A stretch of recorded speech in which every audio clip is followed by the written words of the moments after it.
জনরোষের আশঙ্কা, পরাজয়ের ভয়, জোড়া কারণেই শেষ লগ্নে ময়দান ছেড়ে পালালেন তৃণমূলের জাহাঙ্গীর খান, এমনটাই মনে করছে রাজনৈতিক মহল।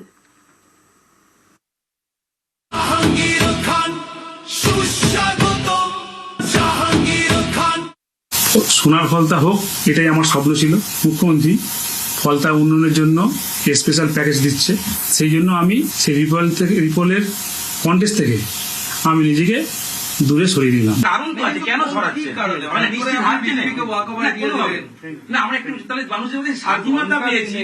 সোনার ফলতা করতে এবং ফলতা শান্তি রাখতে ছিল না।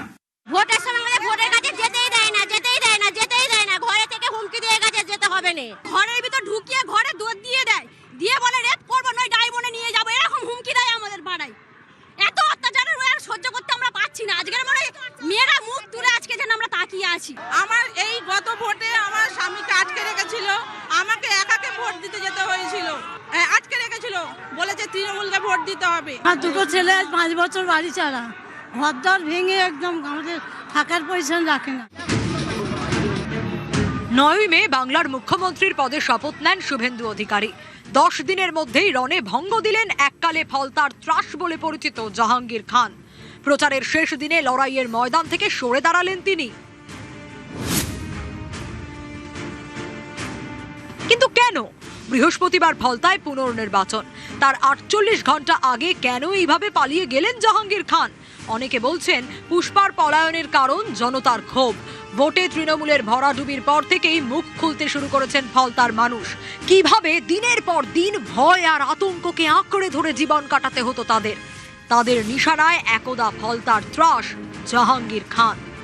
ভোট ভালো হতো না, ভোট দিতেই দিত না, ভোটের বাক্সের কাছে সামনে বসে থাকতো ওই বিরোধী পার্টি টিএমসিরা। যারা ভোট দিতে যাচ্ছিল তাদের বলছিল যে এখানে ক্যামেরা লাগানো আছে, তা 2-3 জন ভোট দিয়ে আসার পরে যখন বাইরে বেরিয়েছে তাদের সঙ্গে সঙ্গে তারা মোবাইলে দেখেছে যে ইনি বিজেপিতে ভোট দিয়েছে। তাদের ওখানে ওরা একটা বুথ করেছিল, সেই বুথের কাছে 2-3 জনকে মারধর করে। ভোট গণনার পরে পোস্টপল ফাইলিং হয়েছিল মল্লিকপুরে, অন্তত 6-8টা দোকান ভাঙচুর করে বন্ধ করে দেয়। তার মধ্যে আমার ছিল, বন্ধ করে দিয়েছিল মারধর করে। আমি 1 সপ্তাহ উঠতে পারিনি। টেপটা ইভিএম মেশিনে বিজেপি যে সুইচ, সেই সুইচে লাগানো ছিল এবং স্কেল দেওয়া ছিল, স্কেল দিয়ে টেপ মারা ছিল সুইচের ওপর, যেন না কেউ টিপলে ভোট যেন না হয়। ইভিএমে বিজেপি প্রার্থীর নামের পাশে সেলোটেপ, ইভিএম এর বোতামে আতর লাগিয়ে দেওয়া, গোপন ক্যামেরা বসিয়ে বুথে নজরদারি। যারা ভোট দিতে যাচ্ছিল তাদের বলছিল যে এখানে ক্যামেরা লাগানো আছে, তা 2-3 জন ভোট দিয়ে আসার পরে যখন বাইরে বেরিয়েছে তাদের সঙ্গে সঙ্গে তারা মোবাইলে দেখেছে যে ইনি বিজেপিতে ভোট দিয়েছে। তাদের ওখানে ওরা একটা বুথ করেছিল, সেই বুথের কাছে 2-3 জনকে মারধর করে। 29 এপ্রিল দ্বিতীয় দফায় ভোট হয়েছিল দক্ষিণ 24 পরগনার ফলতায়। ভোটের পরের দিনই ক্ষোভের আঁচ দেখা যায়। তখন যা ছিল তা ক্ষোভের ঘুমন্ত আগ্নেয়গিরি। মঙ্গলবার জাহাঙ্গীর ময়দান ছাড়ার পর সেটাই গনগনে লাভা হয়ে বেরিয়ে আসে। ভোটের কাছে যেতেই দেয় না, ঘরে থেকে হুমকি দিয়ে গেছে যেতে হবে না। ঘরের ভিতর ঢুকিয়ে ঘরে দৌড় দিয়ে বলে রেপ করবো, নয় ডাইমনে নিয়ে যাবো, এরকম হুমকি দেয় আমাদের পাড়ায়। এত অত্যাচারের সহ্য করতে আমরা পাচ্ছি না। আজকের মনে মেয়েরা মুখ তুলে আজকে যেন আমরা তাকিয়ে আছি।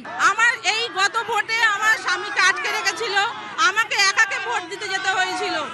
আটকে রেখেছিল, বলেছে তৃণমূলকে ভোট দিতে হবে। আর দুটো ছেলে 5 বছর বাড়ি ছাড়া, ঘরদর ভেঙে একদম আমাদের থাকার পয়সা রাখে না। এত কিছুর পর জাহাঙ্গীরের অবশ্য দাবি তিনি নাকি এসবের কিছুই জানতেন না। যে ঘটনাগুলো ঘটলো, টেপ লাগানো বিরোধী প্রার্থীর ক্ষেত্রে, কোথাও আতর লাগানো, এটা আপনি কেন করতে বললেন বা কেন করালেন? এটা আমি করিনি, এটা অনেক রকম কথা বলছে নিজেদের মতো, কিন্তু আমি এই সমস্ত কারা করলেন জানিবাবু, কারা করলো? আমি তো আমার অফিসে ছিলাম, অফিস থেকে আমি চালনা করেছি, কিন্তু কে করেছি আমি নিজেই জানি না। আমি স্পটে ছিলাম না, বলতে পারবো। কোনো নির্দেশ এসেছিল কোন মহলের বা কারণ? না, কোনো। একদিন যে মানুষকে ভয় দেখাতো সে মানুষের ভয়ে পার হয়ে গেছে।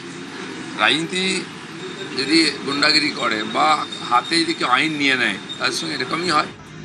দীর্ঘদিন ধরে ভোট না দিতে পারার ক্ষোভ, দম বন্ধ করা পরিস্থিতি, ভয়, আতঙ্ক, পালা বদলের পর চারিদিকে সেই ক্ষোভের বহিঃপ্রকাশ। এই পরিস্থিতিতে বিজেপি, সিপিআইএম, কংগ্রেসের মতো দল ফলতায় প্রচার করলেও পথে ঘাটে দেখা যায়নি জাহাঙ্গীর খানকে। অনেকের মতে মানুষের ক্ষোভ জনরোষ হয়ে আছড়ে পড়তে পারে তার উপর। এই আশঙ্কা থেকেই লোকচক্ষুর আড়ালে থেকেছেন পুষ্পা। পরিস্থিতি যা, তাতে ফলতায় তার পরাজয় সময়ের অপেক্ষা বলেই মনে করছেন অনেকে। বাধ্য হয়েই শেষ মুহূর্তে যুদ্ধক্ষেত্র ছেড়ে পালালেন জাহাঙ্গীর খান। নিউজ 18 বাংলা।